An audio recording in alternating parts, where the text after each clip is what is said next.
Yo, Vapor Man here.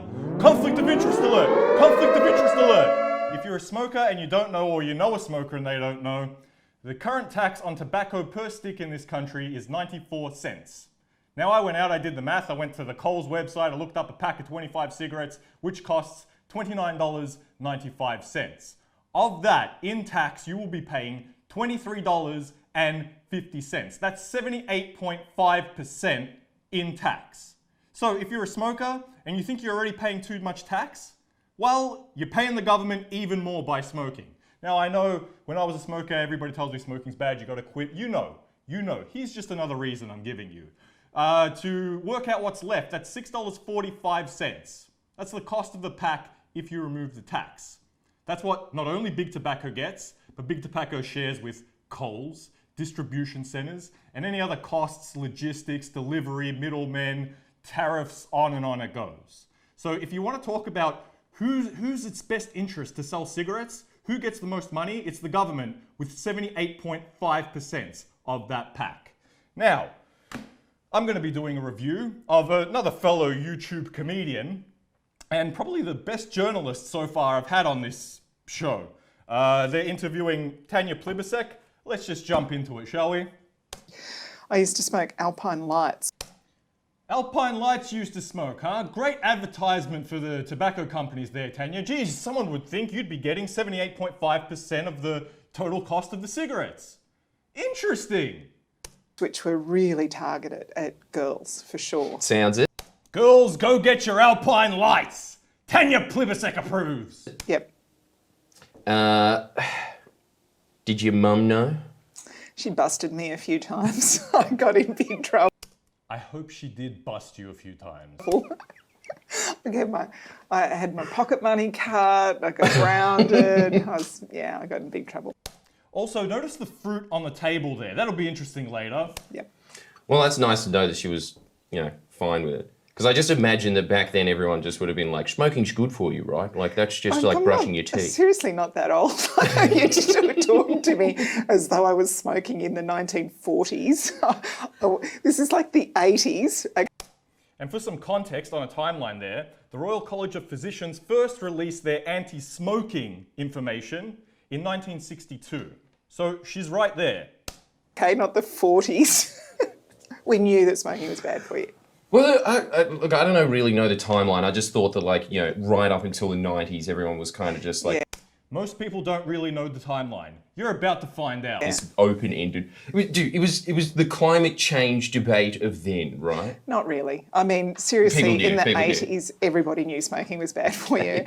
And but it was also cool. That's why it kind of was cooler than it was now. And it is cooler than it is now. Smoking those Alpine Lights is cooler than smoking the vaping is now. Actually, one of the things that I'm proudest of from when I was health minister was really getting smoking rates down. How did you do that? The plain packaging? Plain packaging was one thing. Advertising campaigns, reminding people how bad smoking is. Apps that help you give up. So, if an app helps you give up smoking alone, please leave a dislike on this video, right? You know what else when it comes to the Australian smoking rate? Yes, it is going down. Slower than all other countries that have vaporizers widely available. I wonder why that could be. You could download an app that would tell you how much money you were saving, how much better your health was, funding like primary healthcare campaigns. Ooh, that funding dollar. And I wonder, those primary healthcare campaigns that are getting all this tobacco money, are they looking at getting people to stop smoking? They'd be out of a job, wouldn't they? Interesting. For example, in Aboriginal communities, making sure you have targeted campaigns. The Aboriginal communities in this country have zero power. In New Zealand they do. That's why vaping's legal there and encouraged. For specific communities, non-English speaking background communities. And frankly, increasing the cost. I mean... Speaking of low socioeconomic groups, more of them smoke than any other group. And in the middle of a pandemic, and a recession and a depression, you are going to ban a safer alternative for a largely benign stimulant when it's not being combusted. You're going to ban that and raise the price of the one that is known to cause cancer, to be 95% more harmful. Cigarettes will still be completely legal without a prescription, but no, liquid nicotine, no. That's a dangerous chemical. There's a really strong correlation between the cost of smoking and people giving up. And this is one of the reasons that I'm so disappointed. I thought the government was going to ban the importation of nicotine vaping paraphernalia, and it looked like Greg Hunt was going to do it. No, Greg Hunt was going to ban the nicotine, the molecule itself. All the paraphernalia, as far as I know, would have still been perfectly legal. Geez, you wouldn't have wanted to do some research, would you, Tanya? He backed down under pressure from people on his own side. And people who are not on his side. I'm one of them. And everybody knows vaping is a way of getting kids hooked on nicotine. No. Vaping is a safer alternative to smoking cigarettes. It is not a way of getting kids hooked on nicotine. That is not the reason it was invented. That's not the reason everybody who I know who uses it. And it's a gateway to smoking. Let's look at the government statistics on this. 3% of kids, that is 14 to 17-year-olds, smoke cigarettes. 1% of that group vape. And of that 1%, 0.5% haven't tried a cigarette or smoke. It's a gateway out of smoking. The government statistics clearly prove that. So this bullshit argument that it's going to help people give up is not true. There's teenagers now who are vaping who would never think of smoking because teenagers have got that it's disgusting and bad for you. It just breaks my heart that the big tobacco companies think, oh, all our old customers are dying. What can we do to develop a new customer base? Let's look at these big tobacco companies, shall we? Here's a list of a few, like if you have any of these, if you own any products from any of these companies. Joytech, eLeaf, iSmoker, Wismec, Aspire, Intoken, Kanga, Sigali, Pioneer for You, or Smok. Yeah, you know where all these come from? From Shenzhen. Shenzhen, that's in West Virginia, right? No, it's in China. Big tobacco. Yes, there are big tobacco people who are selling e-cigarettes. Juul is one of them, right? Now, I don't like big tobacco, but let me tell you something. You know how many people died back in the day from lack of seatbelts and airbags and all these other safety equipment? What was the government's response? Was the government, well, no, these seatbelts and airbags are just going to make people drive more dangerously. Let's just ban automobiles altogether. Jesus. Let's target vaping at kids. Yeah. What you just said is going to be really unpopular on the net, I can tell you right now. As I said, so far, the smartest journalism that we've seen so far. I don't care. No, that's awesome. She doesn't care. She doesn't care what we say. I guess we're just going to have to do something. Glad that you're saying it, because I was just saying, could you just go a little further into this? Because, look, I'm scared of it. Just look, that's your opinion, not mine. You know, like, if you could just go into the, if you could just unpack for us a little more why vaping, you know, the health risks of it, because I think you'd be doing a public service if you did that. Now let's look at this very closely. And anytime a politician opens their mouth, always apply this standard. The question was, what is the health risk to vaping? I'll put it on the screen. Listen to the politician's response. All right, so the reason that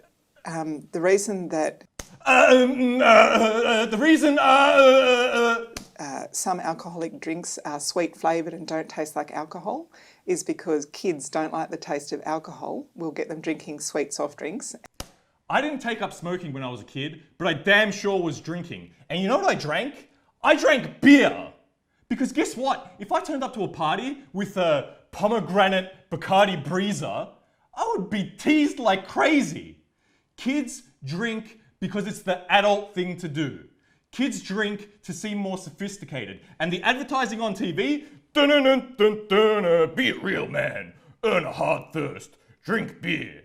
That's why kids drink, not because they like the fruit flavors and they don't like the taste of alcohol. You are so out of touch. And then they start, moving into other types of alcohol. Vaping, fruit-flavoured vaping is the Does next. taste better than beach, yeah.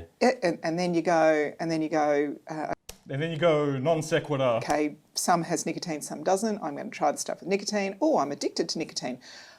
I can't always be vaping. Maybe I'd like to try smoking. It's Tanya, you got fruit on your damn desk. You're also feeding Geordies some sort of pastry sweet thing beforehand. You know what? Being a politician could be seen by your circular reasoning to be a gateway to pedophilia. You're feeding friendly Geordies these sweet treats. You got fruit on the table. Are you trying to attract young people, Tanya? Hey Geordies, word of advice. While you're at the Plibersek household, if you go and have a shower, don't bend over to pick up the soap. It's just a really obvious path to get a new customer base. This is big multinational tobacco companies that have had their markets undermined because their customers keep dying. Speaking of having markets and funding undermined, last year you raised $17 billion in tax revenues. Who's having their market undermined by people switching to vaping? Now saying, where do we find our next lot of customers? And it really breaks my heart. Breaks my heart too. Any smokers out there, if you haven't at least tried it, give it a go. That a lot of teenagers think that it's cool. Look at this thing. Look at it.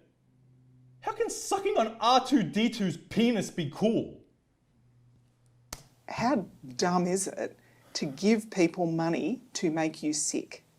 See, How dumb is it to raise $17 billion, give that to groups who are vested, whose job it is to end that $17 billion coming back in? look, the argument that I'm always seeing from think tanks that are clearly funded by tobacco companies. Yeah. I'm not funded by tobacco companies. I'm not funded by anybody, unfortunately. I might start a Patreon soon. Tell me what you think about that in the comments. Take what you will from that.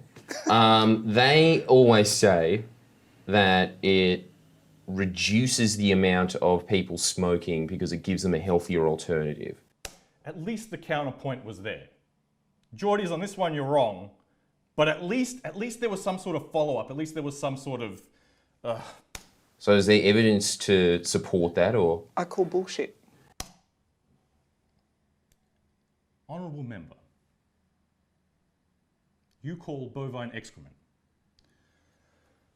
Perhaps Vapor Man has cognitive dissonance going on. Perhaps I haven't quite researched this. Let's see what the expert says. Let's see what your qualifications are here. Bachelor of Arts in Communications.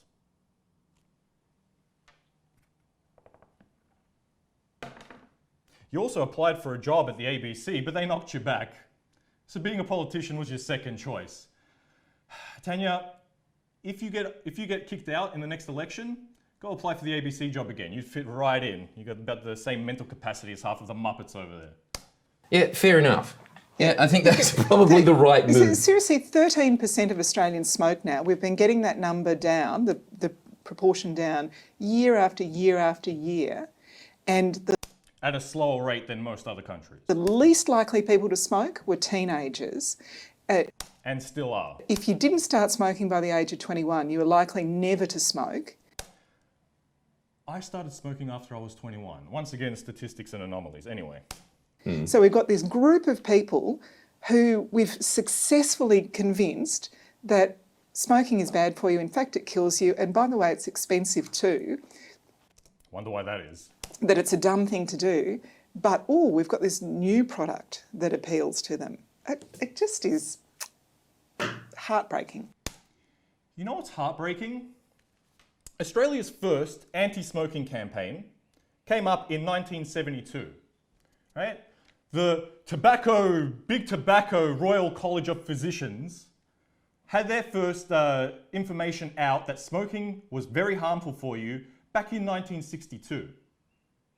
If we extrapolate that, the Royal College of Physicians came out and said smoking is at least 95% safe. Vaping is at least 95% safer than smoking, right? And that was in 2016. History repeats. The government won't come around until 2026. Vapor Man ain't gonna wait that long. Look. Yeah, especially when you're a tobacco company, you've got all the money in the world. Why not just invest in shapes? You know? Like just something else. Well, they're pretty addictive too, shapes. Yes. Honourable Member Plibersek. Nicotine also helps improve concentration, so maybe you might have looked up some of the history here, right? It's also an appetite suppressant. Stay away from those shapes. If you don't know, now you know! Exactly.